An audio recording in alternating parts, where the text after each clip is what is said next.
n'a pas été fait pour la loi. Ne veut pas dire que le juste est exempt de loi. Non.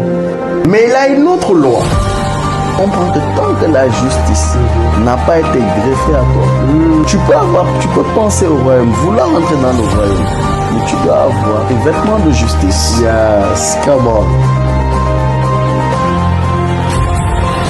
Shalom, chers téléspectateurs et téléspectatrices. Vous êtes à votre émission La Balade du Saint-Esprit, épisode 4, Evangelion. Je suis le prophète Joseph Turpin et je suis avec mon frère, l'apôtre Edmond. Shalom à vous. Yes, et nous sommes là afin de pouvoir continuer ce que nous avons commencé par la grâce de notre Seigneur. C'était fort la fois passée, mais avant de commencer, nous allons introduire par la prière et n'oubliez pas, l'apôtre avait terminé par quelque chose de très fort. Nous allons prier. Père, nous te bénissons dans le nom de Jésus. Merci pour ce moment, pour ce temps que tu permets. Merci pour cette réunion, cette balade à laquelle, Seigneur, nous nous attendons à toi. Continue encore davantage dans les profondeurs de ta parole. Nous sommes à Evangelion, la bonne nouvelle toujours. Amène-nous encore plus loin et fais-nous du bien, Seigneur, dans le nom de Jésus-Christ. Amen. Amen. Mon apôtre, comment vas-tu? Mon prophète, je vais bien par la grâce de Dieu et toi-même. Ça va, on Très grâce à bien, Dieu. merci. Yes. Mais mon apôtre, tu nous as fait quelque chose là de très fort. Ah. Oui, l'épisode précédent, c'était extraordinaire. La manière dont ça a été terminé, la manière dont il y a eu une ouverture. Je me suis dit non, mais qu'est-ce que l'apôtre va nous dire encore? Je me rappelle toujours du bâton et du serpent, le royaume et la justice. C'était just outstanding, extraordinaire. Wow, j'imagine qu'aujourd'hui, nos auditeurs et auditrices sont excités de pouvoir entendre la suite là où tu étais arrêté. Et mon apôtre. Amen. En tout cas, on a été bénis la dernière fois. Le prophète Joe aussi nous a conduits dans des choses vraiment extraordinaires. Et franchement, je bénis Dieu pour ta vie, mon prophète. Amen. Et je crois qu'on avait parlé de Lot et d'Abraham. Et je disais la dernière fois que Lot est arrivé à un moment où il y a eu un jugement qui est tombé sur une ville où lui il habitait. Mais malgré ce jugement-là, on va voir une chose, c'est que Lot va pas empêcher ce jugement d'avoir lieu. Lot, à un moment donné, va partir. Lot va s'en aller. Et il va fuir sous l'instruction des anges. Mais la Bible nous dit une chose. La Bible nous dit que la femme de Lot va devenir une statue de sel parce que l'ange avait donné cet ordre. Ne vous retournez pas en fuyant la ville. Mais bizarrement, pendant que l'ange est en train de donner cet ordre et que la femme de Lot est en train de se tourner et devenir une statue de sel, la Bible nous dit qu'Abraham est en train d'intercéder, mais il est en train de regarder la ville de Sodome. Il a fini d'intercéder. Il est en train de regarder pour voir après le fruit de son intercession. Je ne vais pas entrer dans ce détail-là. C'est une autre histoire. Mais il y a deux choses qui viennent dans mon esprit que j'aimerais dire. La première chose que je constate, je veux parler à une catégorie de personnes qui ont eu certaines personnes dans leur vie, certaines personnes qui craignent Dieu, qui ont marché avec Dieu ou qui marchent avec Dieu et qui d'un coup parfois il y a eu une distance qui a été créée. Parfois il y a des distances qui sont créées par Dieu. Les distances qui sont créées par Dieu, mais c'est pas parce qu'on ne voit plus une personne que nous ne sommes plus ensemble. Si on regarde humainement, lorsque Lot a vu Abraham, il n'a plus vu Abraham. Il a vu Abraham dans Genèse 14. Abraham est venu le délivrer. Et il y a eu l'épisode avec Melchizedek. Parce que, mon prophète, tu nous avais amené avec le roi de justice. Et nous nous rappelons encore de cela. Mais lorsqu'on voit Abraham, le père de la foi, qui va se battre pour Lot, Lot va sentir la présence de son oncle, mais qui était son frère, vu qu'ils étaient pratiquement de la même génération.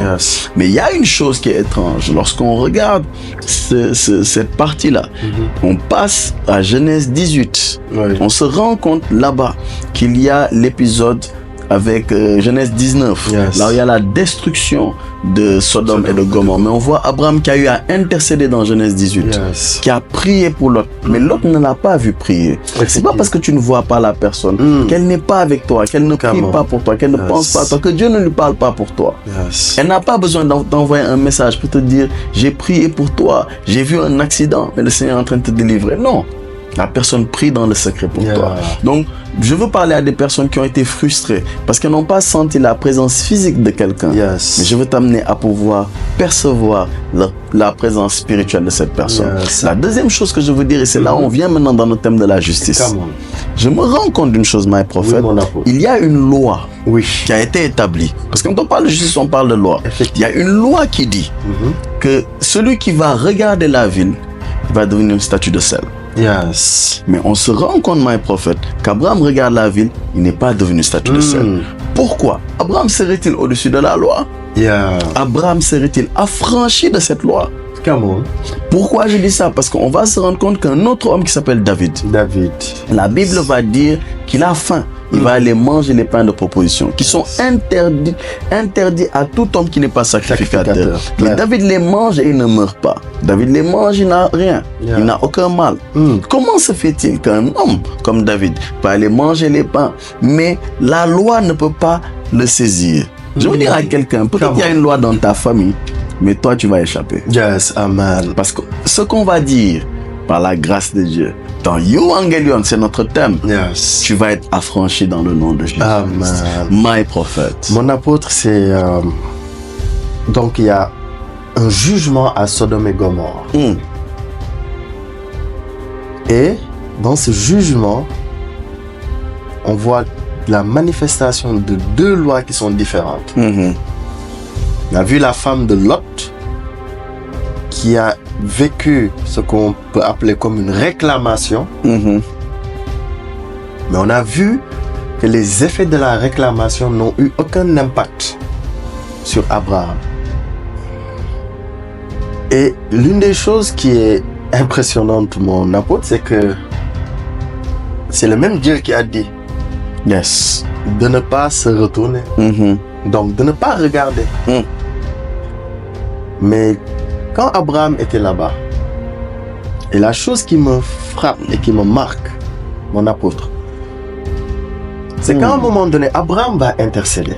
Mais ce qui m'étonne, c'est que l'intercession d'Abraham se passe sur la base de la justice.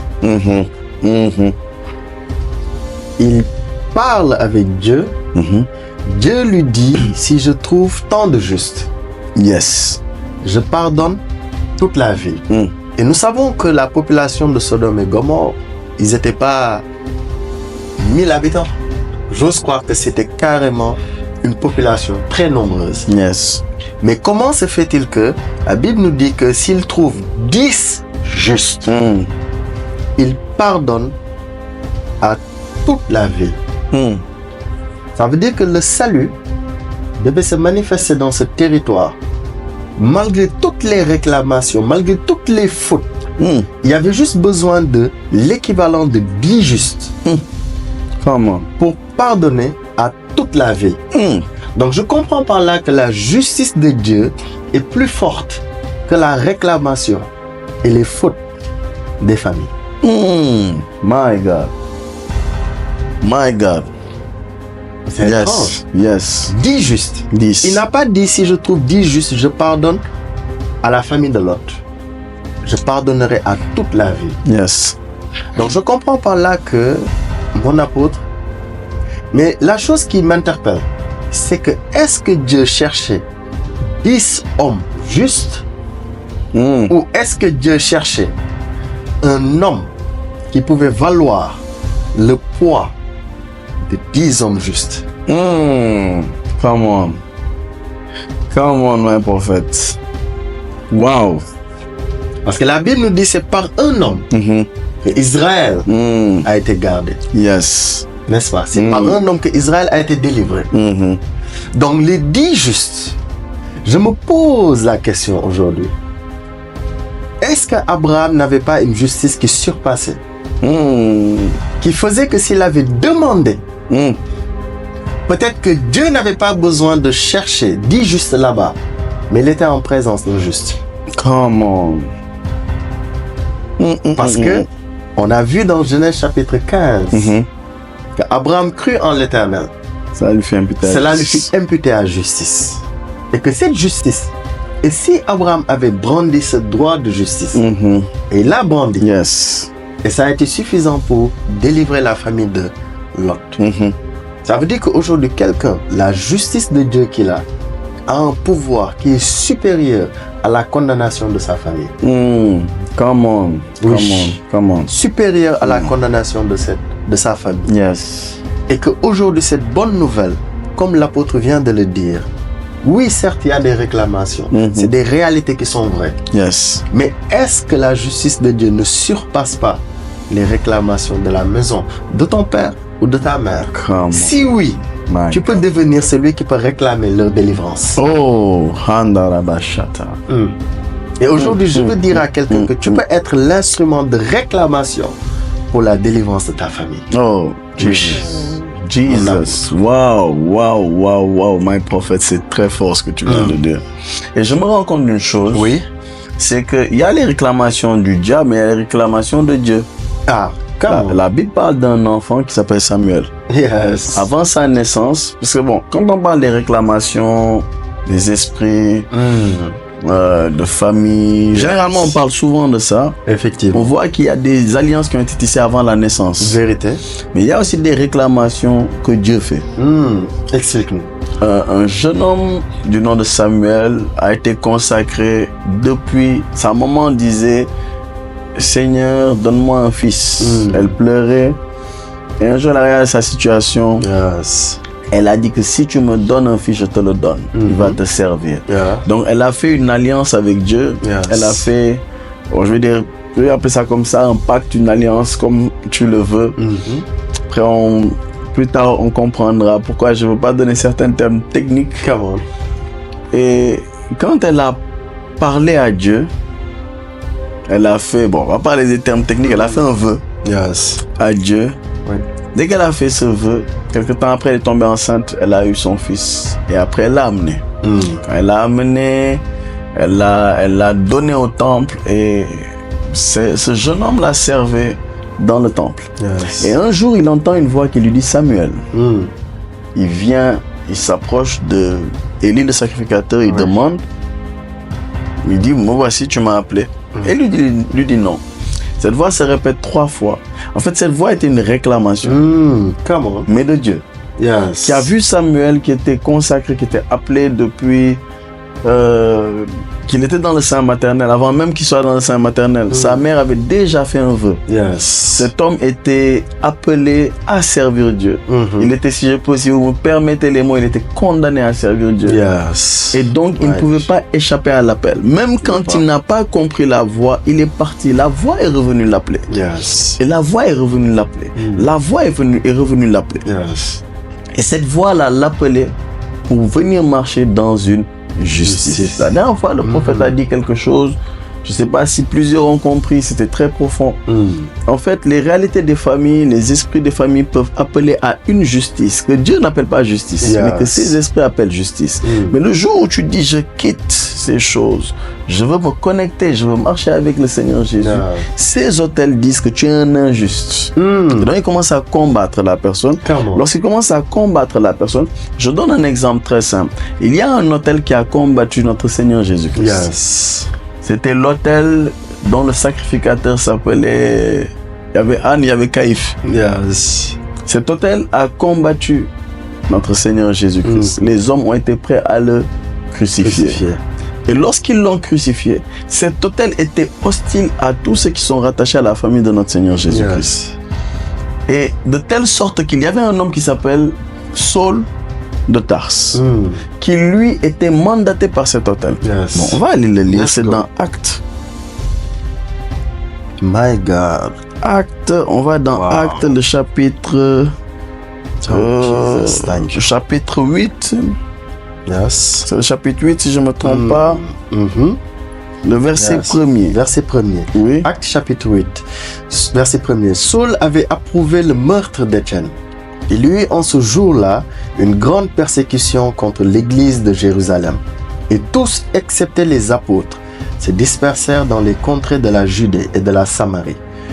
Les hommes pieux ensevelirent Étienne et pleurèrent à grand bruit. On peut aller dans Actes chapitre 9 maintenant. Ok, Actes chapitre 9. Verset 1 et verset 2. Cependant, Saul, respirant encore la menace et le meurtre contre les disciples du Seigneur, se rendit chez le souverain sacrificateur et lui demanda des lettres pour les synagogues de Damas, afin que s'il trouvait des partisans de la nouvelle doctrine, hommes ou femmes, il les amena liés à Jérusalem. Donc, l'apôtre Paul, à l'époque Saul de Tarse, se lève, il approuve le meurtre d'Étienne. On voit un personnage qui apparaît comme ça. Mais deuxième chose, on nous dit qu'il va, avec précision, on nous dit qu'il va demander des lettres pour les synagogues de Damas. Mais il va se rendre où? Chez le souverain sacrificateur. Donc il va chez le gardien de l'autel. Il va chez le gardien de l'autel, l'autel qui a tout fait pour que le Seigneur Jésus meure à la croix. Il va au niveau de ce même autel-là, qui combat toutes les personnes qui croient en Jésus. En fait, tous les fils, si je peux dire, de notre Seigneur Jésus-Christ. Et il commence à réclamer. Pendant qu'il est en train de réclamer, lui-même, il demande des lettres. Donc, il demande des réclamations. Il prend les réclamations, il s'en va. Mais sur le chemin, il rencontre le Seigneur Jésus-Christ. Et regardez ce qui est étrange. Quand il finit, Saul de Tarse, qui était le sacrificateur, lui a donné des lettres, l'a encouragé, il a donné des cachets, il a dit vas-y, l'autel le soutenait. Le jour il a dit je me suis trompé, il dit non, je vais marcher avec ce Jésus que j'ai persécuté. Dès ce jour-là, l'autel qui le soutenait, c'est l'autel qui a commencé à le combattre. Ils ont cherché aussi à le tuer. Pourquoi? Parce que dès le moment où il a changé de position, il est devenu une menace pour l'autel. En fait, tu es devenu une menace pour l'autel de ta famille. Et donc l'autel de ta famille veut t'éliminer. C'est pas en fait qu'ils sont plus forts que toi. Ils sont pas plus forts que toi. Ils veulent juste t'éliminer. Pourquoi? Parce qu'ils ont vu une chose. Ils ont vu que celui-là, il est allé dans le bon camp. Mais pourquoi on veut l'éliminer? En fait, qu'est-ce qu'on cherche à faire? On sait une chose. Il y a une arme redoutable. Parce que l'apôtre Paul lui-même, qui comprend ces principes, va dire revêtez-vous de toutes les armes de Dieu. Et il y a une arme redoutable de Dieu que l'on appelle le thorax ou la cuirasse de la justice. En fait, laissez-moi vous dire, on dit l'épée de l'esprit qui est la parole de Dieu. En vérité, l'arme s'appelle la parole de Dieu. Explique un peu. On dit l'épée de l'esprit qui est la parole de Dieu. En fait, on t'explique dans la forme d'une arme. On te dit que c'est l'épée de l'esprit qui est en fait la parole de Dieu. On dit le zèle que procure l'évangile de paix. Mais en fait, on dit chaussure. Mais en fait, l'arme n'est pas chaussure. L'arme, c'est le zèle. L'arme, c'est la ceinture. C'est pas la ceinture plutôt. L'arme, c'est la vérité. Mais les gens ont vu l'arme, c'est la ceinture. Donc le problème, les gens disent l'arme, c'est la cuirasse. Non, c'est pas la cuirasse. L'arme, c'est la justice. Et donc, qu'est-ce qu'ils vont faire? Les autels de ta famille vont combattre une chose dans ta vie, que tu ne pratiques pas la justice. C'est tout ce qu'ils veulent. C'est pourquoi beaucoup de chrétiens ont ce problème-là. Dès qu'on parle, la dernière fois, tu as dit une chose merveilleuse. Tu as dit que la dîme est une justice. C'est la justice de Dieu. Aujourd'hui, il y a des débats. La dîme, pas la dîme. Bon, on va pas trop parler. On va pas rentrer dans ce débat. Mais un jour, on aura certainement un thème qui s'appelle la dîme. Et ça va être extraordinaire. Mais déjà, les gens commencent, non, c'est ça. En fait, le chrétien a du mal à donner aujourd'hui. Et c'est l'une des choses, et ce n'est pas que ça. Le chrétien a du mal à pardonner. Le chrétien a du mal. Plein de choses. Pourquoi? Parce qu'il n'y a plus cette pratique de la justice. Et donc, en fait, je comprends que l'un des principaux problèmes, aujourd'hui, imaginez un soldat qui n'a pas justement, dans le format du soldat romain, il n'a plus de cuirasse. Il n'a plus rien au niveau de son thorax. Son cœur est exposé. Ses poumons sont exposés. Ses intestins sont exposés. Son estomac est exposé. Son ventre. En fait, toutes les parties qui sont importantes, le foie. Tout est exposé. Si même il n'avait pas au niveau des cuisses, on le blesse à la cuisse, il est blessé, mais il peut sortir. Mais un coup fatal au niveau de la poitrine, my prophet, c'est fini. Mais c'est fini. Et donc, l'ennemi, l'une des choses que j'ai remarqué dans ces derniers temps, combattra une chose, c'est que le chrétien ne doit pas pratiquer la justice, ou bien qu'il la pratique comme un pharisien, au vu et au su de tous. Explique. Avance. Non, my prophet, j'ai déjà beaucoup parlé. Non, avance, parce que aujourd'hui, comme tu dis, on brise des hôtels, n'est-ce pas? On bâtit des hôtels. Mais ce qui est étrange, comme tu l'as si bien dit, en fait, aujourd'hui, la justice. Donc, je comprends que dans un hôtel qui appartient à une autre entité, a ses lois. Et dans ces lois, ça peut s'appeler justice pour cet hôtel. Yes. Mais aux yeux de Dieu, ça ne s'appelle pas justice. Yes. Mais lorsque cette personne quitte et maintenant vient dans le Seigneur, il trouve quelque chose qui est là-bas, qui s'appelle pas sa justice, mais la justice du Seigneur. Et que cette personne, lorsqu'elle est dans ses voies, elle est gardée. Yes. Elle est préservée. Yes. Et pendant que tu parlais, ça m'a rappelé l'exemple avec Daniel. D'ailleurs, je me rappelle, tu parlais de Dan, qui est un serpent. Yes. Juge. Et on a quelqu'un qui s'appelle Daniel, c'est-à-dire justice de Dieu. Si Yes. Et ce Daniel, il y avait un hôtel à Babylone. C'est que Babylone était censé combattre les enfants d'Israël. Et à Babylone, à un moment donné, la Bible déclare qu'on va chercher chez Daniel et chez ses amis. Yes. Et je prends le cas de Daniel. On va dire qu'en fait, là-bas, ce qui va se passer, bon, je prends le cas de ses amis, Anania, Azaria, Mishkaël. Yes. Le roi va demander une adoration. Alors que ceux qui ont été en captivité à Babylone étaient censés être des adorateurs de l'Éternel. C'est-à-dire que la captivité ne change pas leur adoration. Yes. Mais à Babylone, une adoration leur a été présentée. Yes. Ils ont dit non. En fait, l'autel ne condamnait pas ceux qui adoraient la statue de Nabuchodonosor. Donc l'autel ne les combattait pas. Non. L'autel les considérait comme membres de cette famille. Yes. Mais lorsque ces jeunes hommes ont dit, nous adorons le Dieu là vivant, le Dieu d'Israël, l'autel s'est dressé contre eux. Yes. Et a vu en eux une condamnation. Et les a amenés chez l'officier de justice. Yes. Qui représentait la fournaise ardente. Yes. C'est là-bas où la peine devait être purgée. Mais ce qui est étrange, c'est que dans cette condamnation, il y avait une justice qui surpassait celle de Babylone. Amen. Yes. Et la justice qui surpassait celle de Babylone, c'était l'adoration appartient au Dieu d'Israël. Certes, il n'y a rien qui le représente physiquement, mais il est dans nos cœurs et nous le connaissons car nous l'avons entendu au travers de sa parole. Yes. Dans cette condamnation, ils sont sortis exempts de toute blessure, de toute brûlure. Rien n'a pu les retenir. Yes. Et l'autel qui était censé les détruire, le gardien de cet autel, c'est celui-là qui s'est prosterné et qui a dit, je reconnais maintenant que le seul vrai Dieu, il n'y a pas un Dieu qui s'est délivré comme le Dieu. Maintenant, ce Dieu-là est personnalisé. Yes. Ce Dieu-là, c'est le Dieu de Shadrach, de Meshach, d'Abednego. Yes. Et il y a une institution qui est donnée, que ce Dieu-là doit être craint. Karamosoto. Donc ça veut dire que celui qui a la justice de Dieu, en fait, yes. Quoi qu'il y ait une condamnation entre guillemets, cette condamnation n'a aucun pouvoir sur ceux qui sont les dépositaires ou bien les bénéficiaires de la justice de Dieu. Elle surpasse là où il devait y avoir une condamnation. Yes. Elle assure une liberté qui est réelle.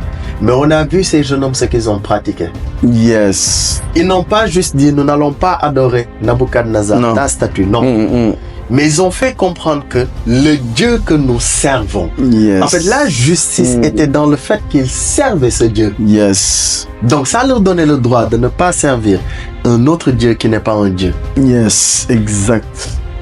Mais aujourd'hui, est-ce qu'on ne voit pas souvent des gens qui disent non, je ne fais plus.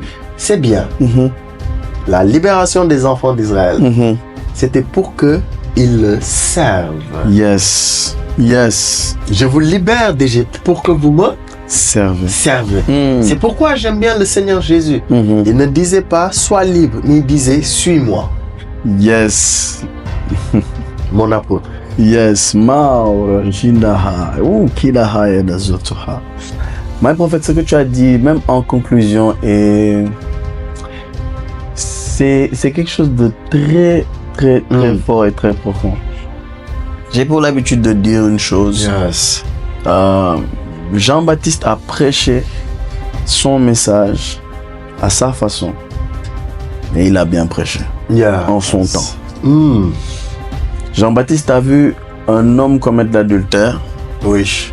Il a pris une femme qui n'était pas censée être sa femme. Sa femme, oui. Jean-Baptiste lui a répondu, lui a dit ça publiquement. Yes. Mais le Seigneur Jésus a vu une femme qui a commis l'adultère. Il lui a dit, où sont ceux qui te condamnaient? Moi non plus je te condamne pas. Va et ne pêche plus. Donc on se rend compte que les approches, les deux donnent un message similaire. Parce que le but du message, c'est de faire sortir quelqu'un du péché. Yes. Mais l'approche des deux n'est pas la même. L'approche de Jean-Baptiste est très directe, là où celle de notre Seigneur Jésus-Christ est une approche assez particulière. On ne voit pas pointer du doigt, on ne le voit pas condamner, on ne le voit pas. On se pose la question, mais pourquoi en fait? Pourquoi le Seigneur, il ne dit rien à la femme. Il lui dit pas, madame, excusez-moi, vous avez commis l'adultère. Yes. Vous êtes dans l'erreur. Oui. Vous êtes dans une faute terrible. Non, on voit le Seigneur qui voit la femme qui a commis l'adultère et lui dit, je ne te condamne pas. Yes. Come on. Comment ça se fait en fait? C'est une dame qu'on a pris en flagrant délit. Oui. My prophet. On l'a pris en flagrant délit. La dame a été surprise. Yes. Pourquoi est-ce que, Seigneur, toi tu sais toutes choses, tu es Dieu. Tu es Dieu. Pourquoi tu ne dis pas à cette femme la vérité? Pourquoi tu ne dis pas à cette femme ces 4 vérités? Non. En fait, le Seigneur sait que sa présence libère. Il sait que, comme on vous le disait à l'épisode 1, avec l'exemple justement, cet exemple est l'exemple de Zachée. Yes. Le Seigneur est venu, sa présence seulement a annoncé quelque chose. Le Seigneur est venu avec une bonne nouvelle. La première dimension, on a un peu expliqué par rapport à la justice.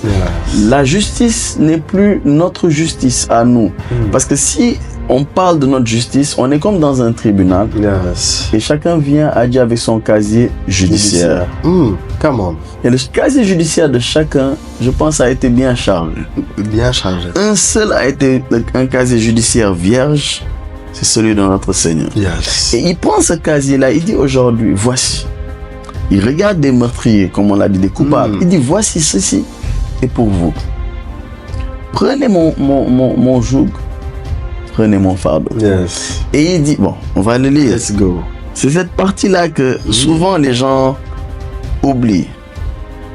Nous sommes dans Matthieu chapitre 11, le verset 28. Yes. Ça, n'est-ce pas? C'est ça. Venez à moi, vous tous qui êtes fatigués et chargés, et je vous donnerai du repos. Prenez mon joug sur vous et recevez mes instructions. C'est la partie que les gens oublient.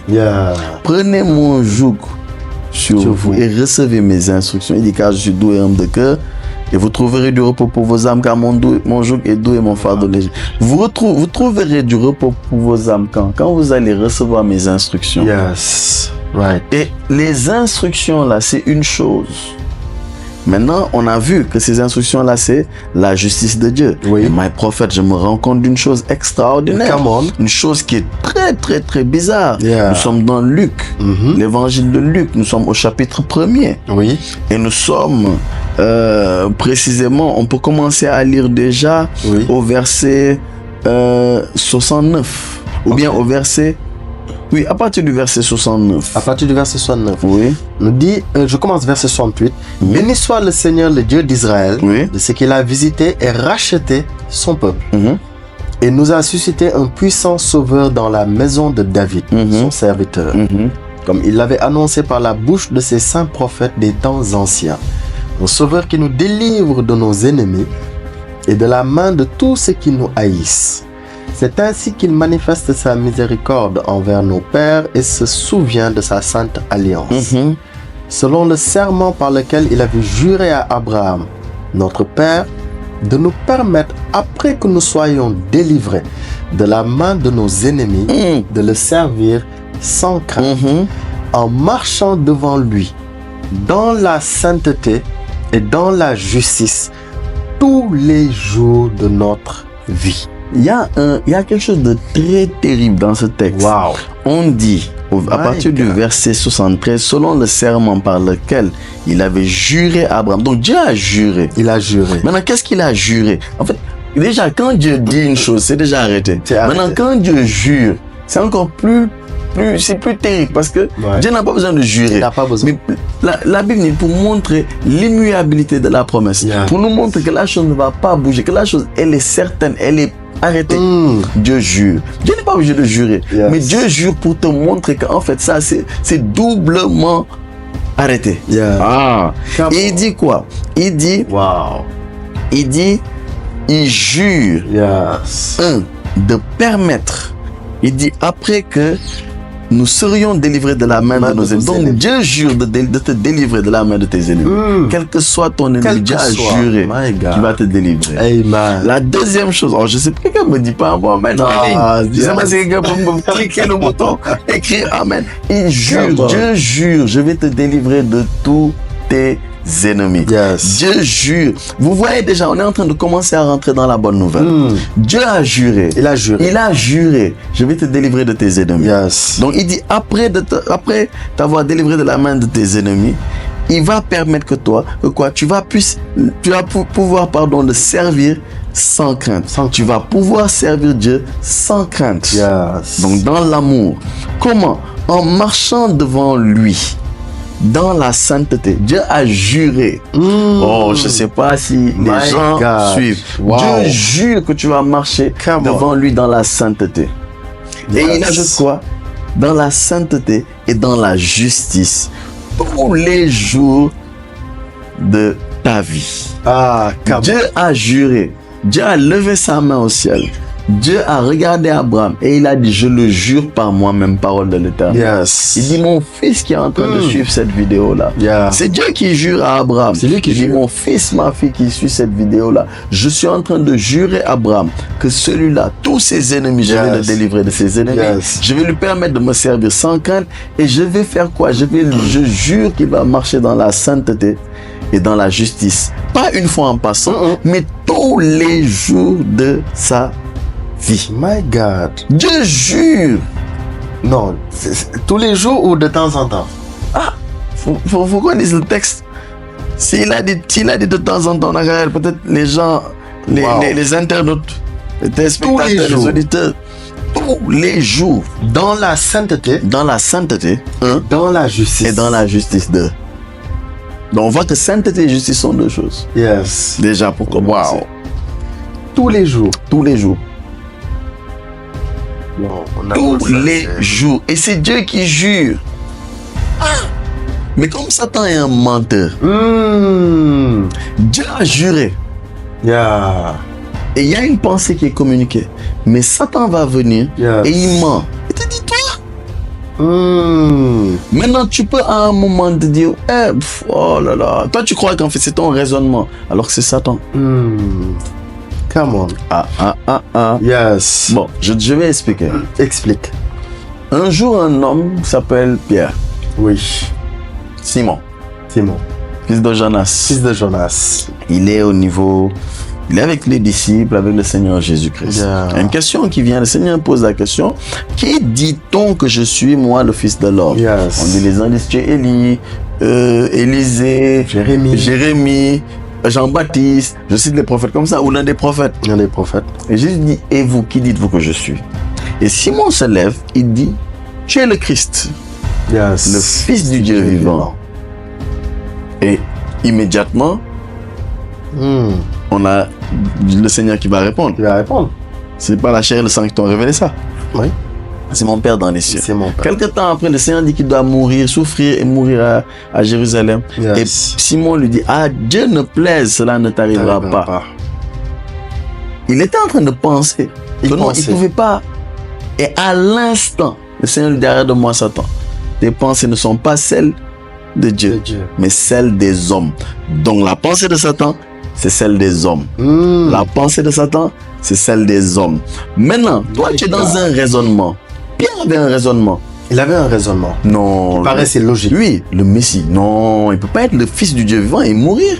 Ça ne plaît pas à Dieu. Non, ça plaît à Dieu. Il a plu à Dieu de le briser. Donc, au moment où il pense ça, ce n'est pas la pensée de Dieu. C'est la pensée des hommes. Et la pensée des hommes, la Bible dit, c'est la pensée de Satan. Donc, excuse-moi, quand tu viens, tu dis, non, marchez tous les jours dans la sainteté. Je ne parle pas d'expérience personnelle, je parle de la parole de Dieu. Dieu l'a dit, c'est qu'il a juré et c'est que c'est vrai. C'est que c'est vrai. Tout homme qui ne le vit pas, ne fait pas de Dieu un menteur, jamais. La Bible dit que tout homme soit pris pour un menteur et Dieu pour vrai. Yes. Donc aujourd'hui, je ne dis pas que quelqu'un qui n'expérimente pas cela est un menteur, je loin de là. Nullement. Mais je veux dire juste qu'à un moment donné, le diable met un mensonge. Et il n'est pas... Vous savez, le diable a une capacité. Quand il ment, il prend un ensemble comme ça. Yes. Il met ce qu'on appelle aujourd'hui nous vérité, vérité, vérité, vérité. Et au milieu, il met mensonge. Mais l'ensemble s'appelle mensonge. Ah, come on. Donc beaucoup de gens ont des raisonnements. Marchez tous les jours dans la justice. Marchez tous les jours dans la sainteté. Marchez tous les jours dans la justice. Marchez tous les jours dans la sainteté. Il y en a qui se disent c'est pas possible. Mais pourtant Dieu a juré. Il a juré. Ah, mon prophète. Non, mon apôtre, c'est intéressant parce que, bon, pour ne pas parler de la sainteté, parce qu'on parle du royaume de la justice. On parle de, en même temps, Evangelion. Bonne nouvelle. La bonne nouvelle. Et Dieu jure. Aujourd'hui, le stress, c'est au niveau de Dieu. Oui. Parce que la réputation de Dieu, c'est pas une affaire de 2000 ans. Non. La Bible dit de toute éternité, il est Dieu. Yes. Donc si aujourd'hui ce Dieu-là jure, il a les moyens de sa politique. C'est clair. Il est saint. Donc il ne peut pas parler et que la chose ne soit pas. Donc Dieu, après avoir considéré beaucoup de choses, il dit non, c'est pas une sainteté de 2 ans, 3 ans. Je le jure, tous les jours de votre vie. Non seulement vous allez pouvoir me servir. Oui. C'est-à-dire, donc, après la délivrance, il y a le service. Comment? Donc je comprends qu'aujourd'hui, en même temps, mon apôtre, servir Dieu, c'est pas forcément être un apôtre. Un prophète. Un évangéliste. Un pasteur. Un docteur. Mais lorsque le peuple de Dieu le sert, Dieu considère que ce sont ses serviteurs. Yes. Et il les sert, le peuple le sert après avoir été quoi? Délivré. Mais c'est étrange. Parce que mon apôtre, quelqu'un va se dire, bon, ok, quand on parle de justice, voilà le royaume, mais c'est trop facile en fait. Après tout ce qui a été fait, après, avec toute ma vie, non, c'est trop facile. C'est trop facile. On a besoin de quelque chose en fait. Il y a quelque chose, on doit réparer hier. Yeah, je vois. Et l'impression, je me mets à la place d'un auditeur, d'une auditrice, c'est non, je dois réparer hier. Alors que le Seigneur n'a pas dit de réparer hier, il a dit je vais faire une œuvre nouvelle. Yes. Ne considérez pas les choses anciennes. Ne considérez pas les choses anciennes. Donc mon apôtre, je comprends que il ne s'agit pas de rafistoler un vase cassé. En fait, un vase cassé qui a été réparé n'est pas un nouveau vase. Non, c'est pas un nouveau vase. C'est pas un nouveau vase. C'est fort ça. Donc cette justice, c'est pas une justice améliorée donc. C'est quelque chose qui est censé étonner même. Yes. À un point où, est-ce qu'il serait normal, mon apôtre, je pose la question pour quelqu'un, est-ce qu'il serait normal que quelqu'un dise, parce qu'il y a un passage dans Samuel, si je ne me trompe pas, à un moment donné, quand l'arche est venue, près des enfants d'Israël, les gens ont commencé à dire, qui peut tenir en présence de ce Dieu ça? N'est-ce pas? Donc je comprends aujourd'hui, si Dieu nous permet de le servir sans crainte, ça veut dire que cette parole, il y a une réponse. Yes. Il y a un peuple qui peut se tenir en présence de ce Dieu saint tous les jours. Come on. Mais mon apôtre, cela ne signifierait-il pas que ce peuple a alors la même sainteté que ce Dieu qui est saint? Come on. Wow. Je me permets de poser cette question pour un auditeur, une auditrice. Voilà. En fait, je pose des questions difficiles. Mais la première chose, c'est d'essayer de savoir par quoi est-ce que l'homme peut devenir saint si c'est par un esprit. Et la Bible appelle cet esprit-là saint. La question est simple. Est-ce que l'Esprit Saint qui est en toi qui me suit, est-ce que c'était le même qui était le même Esprit Saint dans notre Seigneur Jésus-Christ?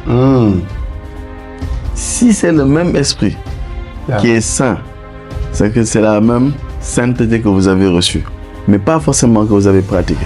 Oh, explique. Parce que je le disais la dernière fois, je donne l'exemple des téléphones. On peut recevoir un téléphone et ne pas l'utiliser. Vérité. On peut recevoir un cadeau et ne pas l'utiliser. C'est vrai. On peut recevoir un ordinateur et ne pas l'utiliser.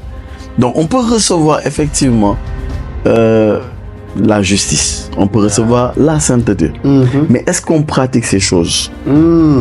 Déjà, est-ce que nous croyons en ces choses? Est-ce que nous sommes convaincus en ce que Dieu a dit pour le voir dans notre vie? Beaucoup de gens se lèvent, j'ai la foi. Mais la Bible dit, la foi vient de ce qu'on entend vient de la parole de Christ. Beaucoup de gens se lèvent dans une forme de foi. Ce n'est pas vraiment la foi, c'est un mouvement, comment je vais définir ça? C'est une grande espérance que la personne a. Mais c'est pas fondé sur la parole de Christ. Beaucoup de gens se lèvent, oui, je crois dans mon cœur, je sens vraiment fortement dans mon cœur. Mais c'est pas la foi. C'est pas la foi. Pourquoi la foi doit être toujours fondée sur la parole de Dieu, la parole de Christ. Beaucoup de gens se sont levés. Oui, voilà, je crois, ceci, cela. Mais aujourd'hui, il y a information contre information dans ce monde. Et il y a des informations qui viennent de l'ennemi. Il y a des informations qui viennent et qui produisent aussi la foi, mais qui viennent de l'ennemi. Come on.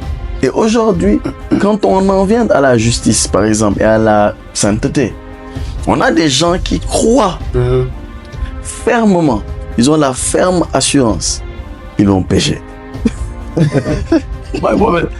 Ils ont la ferme conviction. Le gars est convaincu. Le gars te dit, tu parles, il te dit même pas qu'il est un pécheur, il dit c'est un pauvre pécheur. Il est convaincu. Bon, on va lire quelque chose. Let's go. Un prophète. Bon. C'est une question, c'est normal. C'est une question. Tu y réponds. C'est normal. Je sais même pas qu'est-ce qui m'a fait amener là-bas. Mais on va y aller. Je suis dans Timothée. Dans 1 Timothée. Oui. On est au chapitre 1. 1 Timothée chapitre 1.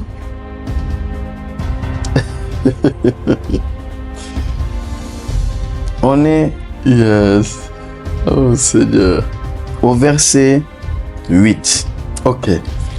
Nous n'ignorons pas que la loi est bonne, pourvu qu'on en fasse un usage légitime. La loi est bonne, mais pourvu seulement qu'on en fasse un usage légitime. Qu'est-ce qu'il dit? Verset 9. Sachant bien que la loi n'est pas faite pour le juste. La loi n'est pas faite pour le juste. Elle est faite alors pour qui? Mais pour les méchants et les rebelles. Donc, un juste n'est pas méchant. Yes. Donc, dans la justice de Dieu, il n'y a pas la méchanceté. Il n'y a pas la méchanceté. Un juste n'est pas rebelle. Yes. Les impies. Donc, il n'y a pas l'impiété. Un juste n'est pas impie, oui. Les pécheurs. Un juste n'est pas pécheur. En tout cas, si le juste est un pécheur, donc la loi est pour lui. Yes. Et ça, c'est étrange alors. Oh là là. Oh my God. Ok. Le pécheur, Les irréligieux. les irréligieux, Et les profanes. les profanes, Les parricides. les parricides, Les meurtriers. les meurtriers, Les impudiques. les impudiques, Les infâmes. les infâmes, Les voleurs d'hommes. les voleurs d'hommes. Les menteurs. Il y a des voleurs d'hommes. Les menteurs, Les parjures. les parjures. Et tout ce qui est contraire à la saine doctrine. Enfin, moi, les gens de gloire du Dieu bienheureux, évangile qui m'a été confié. Yes. Donc, la loi n'est pas faite pour toutes ces catégories de personnes. Mais la loi est faite pour... Elle n'est pas faite pour le juste, mais elle est faite pour toute cette catégorie de personnes. Ça veut dire quoi? Ça veut dire que aujourd'hui, dès le moment où tu rentres dans la justice, Dieu a donné une information, le diable a donné une information, un prophète. Le diable donne une information, les gens croient en cette information. Yes. Le diable, il vient, il gâte ton mood. Bad news. Yes. Bad news. Il vient, il te dit, oh. Ouais. Il te dit, tu regardes ces deux messieurs en costume. C'est trop facile. C'est trop facile. Toi, hier. Non, tout de suite même. Avant de regarder cette vidéo, Right. qu'est-ce que tu as fait? Right. Il y a 10 minutes, il y a 15 minutes. Hier, True. il y a 3 jours. True. Mais je vais te dire, la femme qui a commis l'adultère, le Seigneur, elle venait de faire l'adultère. Le Seigneur lui a dit, je ne te condamne pas. Ouais. Encore une fois, est-ce que c'est un permis? Non. Permis de conduire dans le péché? Non. Loin de là. Loin de là. Parce que nous reviendrons là-dessus. Yes. Mais je veux te dire, en fait, cette culpabilité-là ne vient pas de Dieu. Come on.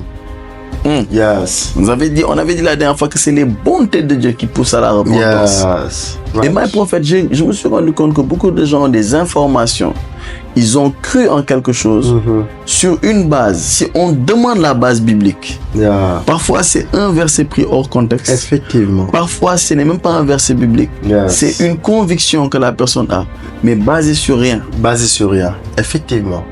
Donc, my prophète, j'ai compris que le peuple a besoin d'entendre la pensée de Dieu. La pensée de Dieu. Et pas la pensée des hommes. Exact. Parce que la Bible dit, tes pensées, arrête de moi Satan, ce ne sont pas les pensées de Dieu, mais celles des hommes. Celles des hommes. Ça veut dire que le diable a infiltré, a infecté les cultures, les sociétés. Il a mis un système de pensée. Les gens ont accepté cela, croyant que c'est eux qui pensaient, mais cela ne venait pas de Dieu. Effectivement. Ah, my prophète, il faut qu'on comprenne quelle est cette bonne nouvelle. Quel est ce déclic? Quel est ce déclic? Ce Dieu qui a juré, ce Dieu qui a dit, toi, tu vas marcher dans la sainteté, toi, tu vas marcher dans la justice. My prophète. Mon apôtre. Tu sais, hein, là, c'est l'une des choses qui est extraordinaire. Lorsqu'on parle de cette justice, de cette sainteté. Revenons à l'exemple de ce qui s'est passé dans le jardin d'Éden. L'homme, après avoir commis sa faute, a voulu pratiquer sa propre justice. Yes. En se couvrant. N'est-ce pas? Et malgré la couverture, cette couverture était aux yeux du Seigneur une nudité. Maintenant, Dieu, pour pallier à cette chose, il veut amener quelque chose de nouveau. Et d'ailleurs, pendant que tu parlais, j'aimerais dire à quelqu'un une chose. Lorsqu'on parle de l'Ancien Testament et du Nouveau Testament, mon apôtre, pendant que tu parlais, je me suis rendu compte d'une chose. En fait, une chose, l'Ancien Testament ne s'est pas appelé ancien parce qu'il a duré dans le temps. Mais il s'est appelé ancien parce que quelque chose de nouveau est venu. Come on. Quelque chose de nouveau est venu. Yes. Aujourd'hui, je prends l'exemple de véhicules. Par exemple, une marque de véhicule. Yes. C'est quand la nouvelle marque vient on dit que il y a un ancien modèle. Il y a un ancien modèle. Yes. N'est-ce pas? Yes. Donc, je comprends par là, mon apôtre, que lorsque la justice de Dieu est arrivée, le Seigneur Jésus va dire quelque chose. Il va dire, comme tu l'as dit dans Matthieu chapitre 5, oui. Si votre justice ne surpasse pas celle des scribes et des pharisiens, il dit, vous n'entrerez pas dans le royaume. Dans le royaume. Mais ce qui est bizarre, à un moment donné, il va expliquer et parler d'une forme de justice. Il dit, il a été dit que celui qui commet un adultère. Maintenant, il dit, mais moi, je vous dis, celui qui regarde une femme, la convoite dans son cœur, a déjà commis un adultère. Donc, en d'autres termes, la personne, elle est déjà out. Yes. Donc, mon apôtre, si je comprends bien, ça veut dire que donc, on a besoin d'une justice qui, lorsqu'elle regarde une femme, en fait, ne commettra jamais d'adultère. Quoi qu'elle regarde toujours cette femme. Oui. Bon, en fait, faut que tu ailles dedans. Et là, et bizarrement, cette justice-là, celui qui l'a, surpasse toutes les autres justices. Yes. Et ce qui est étrange, c'est qu'à un moment donné, on va voir celui qui a dit ces paroles. À un moment donné, on va amener, comme tu l'as dit, la femme qui a commis l'adultère. Et il va amener la chose à un autre niveau. Il dit non. Que celui qui n'a jamais commis de péché. Ce qui est bizarre, c'est que le seul qui avait cette justice, c'est celui-là même qui parlait. Donc, s'il veut que notre justice en réalité surpasse celle des scribes et des pharisiens, c'est que nous devons être aussi des hommes et des femmes qui n'ont jamais commis de péché. C'est clair. C'est la seule solution. C'est la seule solution. Parce qu'il y a celui qui a commis l'adultère, mais il y a celui qui l'a commis dans son cœur. Mais il y a celui qui, quand il regarde, il ne commet point d'adultère. C'est-à-dire donc il est sans péché. Parce que celui qui commet l'adultère le commet sur la base d'une loi. Et celui qui le commet dans son cœur aussi le commet sur la base d'une autre aussi loi. Mais on nous dit que le juste n'a pas été fait pour la loi. Non. Ne veut pas dire que le juste est exempt de loi. Non. Mais il a une autre loi. Yes. Et c'est cette loi-là que je veux qu'on lise ensemble. Romains chapitre 6. Romains 6. Romains 6. Oh, Jesus. Lisons à partir du verset 17. Romains 6, le verset 17. Verset 17. Grâce soit rendue à Dieu de ce que, après avoir été esclaves du péché, vous avez obéi de cœur à la règle de doctrine dans laquelle vous avez été instruits. Ayant été affranchis du péché, vous êtes devenus esclaves de la justice. Donc, on a été affranchis du péché. On est devenu esclaves. Esclaves de la justice. De la justice. Mais quand on est esclave d'une chose, naturellement, c'est que la chose domine sur nous. Yes. Donc, ça veut dire que si on est esclave de la justice devient notre maître. Yes. Donc, il exerce son pouvoir sur nous. Yes. On est d'accord? Yes. Ok, continuons. Verset 19. Verset 19. Je parle à la manière des hommes, à cause de la faiblesse de votre chair. De même donc, vous avez livré vos membres comme esclaves à l'impureté et à l'iniquité, pour arriver à l'iniquité. Ainsi maintenant, livrez vos membres comme esclaves à la justice pour arriver à la sainteté. Donc il dit de livrer nos membres, ce que tu disais, le fait de pratiquer cette justice. Yes. Donc quiconque, ce qui domine sur toi exerce son influence sur toi. Come on. Et que celui qui influence cette domination, les membres qui y sont soumis, montrent qu'en fait, qu'ils sont esclaves de celui qui domine sur eux. Yes. N'est-ce pas? Ok. Verset 20. Car lorsque vous étiez esclaves du péché, vous étiez libres à l'égard de la justice. Quels fruits portiez-vous alors? Des fruits dont vous rougissez aujourd'hui, car la fin de ces choses, c'est la mort. Mais maintenant, étant affranchis du péché et devenus esclaves de Dieu, vous avez pour fruit la sainteté et pour fin la vie éternelle. Mon apôtre, donc on comprend une chose claire. Come on. L'apôtre Paul nous dit que nous avions eu des membres. Mais ces membres, nous les utilisions lorsque nous étions esclaves du péché. Yes. Et on voyait la manifestation du fruit. Maintenant, il dit que cette fois-ci, nous sommes esclaves de la justice. Donc, si nous sommes esclaves de la justice, ça veut dire qu'il y a un pouvoir aussi qui est exercé. Yes. Mais il dit que le fruit qui en découle, comme le passage que tu as lu dans Luc chapitre 1, Yes. c'est que c'est la sainteté. Mais ce qui me choque, il dit que cette sainteté est un fruit.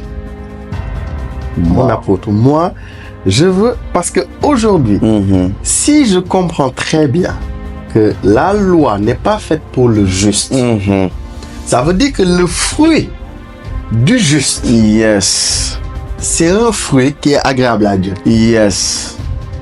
Oui. Yes. Et que si ce fruit-là est agréable à Dieu, ça veut dire que donc, je comprends clairement que lorsque Dieu regarde le juste, Yes. en fait, il voit exactement ce qu'il veut voir. Exact. Tout comme quelqu'un qui sème, par exemple, du blé, Yes. il s'attend à voir du blé. Du blé, évidemment. Le blé qui sort, c'est à cause de ce qui est semé. Yes. C'est ça, non? Yes. Donc, quoi qu'on fasse, il ne peut pas semer du blé et autre chose sort. Non. Donc, je comprends que, comme tu nous l'as dit, si Dieu sème sa justice, que les gars Come on. fassent ce qu'ils veulent, ce qui sort, C'est la justice. c'est la justice. C'est tout, les gars. C'est tout. Donc, mon apôtre, aujourd'hui, je veux en même temps, voilà. Wow. Et que donc, cette justice, elle surpasse. Elle surpasse. Parce qu'il y a une justice où il ne faut pas commettre l'adultère. Il y a une justice où il ne faut pas commettre l'adultère dans ton cœur. Mais il y a une autre justice où la personne ne peut même pas commettre l'adultère. Yes. Yes. À cause de ce qui est semé, Yes. qui s'appelle la justice. Yes. My God. My prophète, je comprends une chose. Oui. Quand je parle, j'ai compris quelques petites choses. Let's go. Bon, à cause du temps, on va aller vite. On va aller vite. Et je vais te laisser terminer. Parce que tu nous as emballé dans des choses extraordinaires. My prophète, je comprends déjà oui. la sainteté est un fruit. Je comprends que nous sommes un arbre. Ok. Nous sommes plantés quelque part. Yes. Et je comprends on est esclave de l'un ou de l'autre. Oui. Soit du péché, soit de la justice. Yeah. Et si on est esclave de la justice, il y a un fruit qui sort qui s'appelle la sainteté. Mais my prophète, il y a quelque chose qui vient dans mon esprit. C'est par là que je veux... Vas-y, mon apôtre. Cette fois-ci, je vais faire un contrôle orienté. Donc, tu dois même terminer. Je mets la balle entre les jambes du défenseur. Je lève la tête, je regarde le gardien de but. Je regarde ce côté, mais je mets la balle de l'autre côté là parce que je vois le prophète Joe qui s'est démarqué. Donc, il plante de but. Le match est fini. En fait, my prophète, le Seigneur a dit, si votre justice ne surpasse celle des scribes et des pharisiens, vous n'entrerez pas dans le royaume. Je comprends que c'est la justice qui fait entrer dans le royaume. Je comprends donc en fait que la première chose que le Seigneur, il a dit royaume et justice. Royaume et justice. C'est ça qu'il a dit. C'est ce qu'il a dit. Cherchez premièrement le royaume et la justice. On le disait dans l'épisode précédent. Effectivement. Mais je vois que le Seigneur dit, il faut que votre justice surpasse celle des scribes. Et nous, on a commencé bizarrement par parler de la justice avant le royaume. Je sais qu'on parlera du royaume. Parce qu'il y a une chose, il y a la mentalité du royaume que tu dois avoir. Le royaume des cieux est semblable à pas. Mais je comprends que tant que la justice n'a pas été greffée à toi, tu peux penser au royaume, vouloir entrer dans le royaume. mais tu dois avoir. C'est pourquoi je comprends qu'on parle des vêtements de justice. Yes, come on. Oh, come on. Je crois bien, hein, my prophet. Yes. Je ne sais pas si ce que je dis est biblique. Non, c'est dedans même. Je fais rapidement une recherche, bon, je ne sais pas. My God, je vois très bien. Oh Seigneur. Oh là là. Non, mon apôtre, c'est très important ce que tu dis, parce que ça veut dire que quelqu'un peut faire des œuvres justes. Oui. Sans être juste. Exactement. Mais quelqu'un qui est juste, fera des œuvres justes. C'est sûr. C'est clair. Oh. Parce qu'on ne peut pas être juste sans celui qui lui-même justifie et est juste. Right. Je ne sais pas si on se suit. Yes. Et la Bible nous fait comprendre, on parle du revêtement de justice ou du vêtement de justice. Pourquoi je parle de ça? C'est là même. C'est où? Je l'ai déjà dans Psaume 132, le verset 9. Que tes sacrificateurs soient revêtus de justice. Revêtus de justice. La justice, c'est un vêtement. Maintenant, comprenons une chose. Un homme va venir, il y a une fête. Party. Et on dit il y a un dress code. Yes. Il faut s'habiller de telle et de telle manière. Le propriétaire, le boss, celui qui a organisé la fête, vient à un moment voir les invités. Il se rend compte qu'il y a un homme qui est venu mais sans le dress code. L'homme est venu, il a apporté un vêtement. En fait, l'homme est rentré dans le royaume sans le vêtement de justice. Et à un moment, on dit dehors les chiens. Les impudiques, les adultères, ceux qui pratiquent la sorcellerie, si je peux dire. Dans Apocalypse 22, 21, il dit comme ça, il dit en fait, dehors les chiens, parce qu'ils étaient dedans. My prophète. Donc on sait que on doit parler du royaume, mais les gens savent aujourd'hui qu'il faut la justice. My prophète, j'ai fini. Regarde, mon apôtre, là, permets-moi juste de... Tu sais, des fois, il y a des buts. Il faut mettre une panenka. Mais je te refais la passe pour que tu fasses une belle panenka. Donc, permets-moi juste de te dire clôture, mon apôtre. Nous allons clôturer par la prière. My goodness. Je crois que on a parlé de beaucoup de choses. Yes. On est en train d'arriver quelque part. On est en train d'arriver dans une certaine dimension avec vous. Nous avons parlé de la justice. Nous avons beaucoup parlé de la justice ces derniers temps. Nous arrivons quelque part. Yes. Je veux prier avec toi. Seigneur, dans le nom de Jésus, Lord, tu as dit dans ta parole, chercher premièrement le royaume et la justice de Dieu.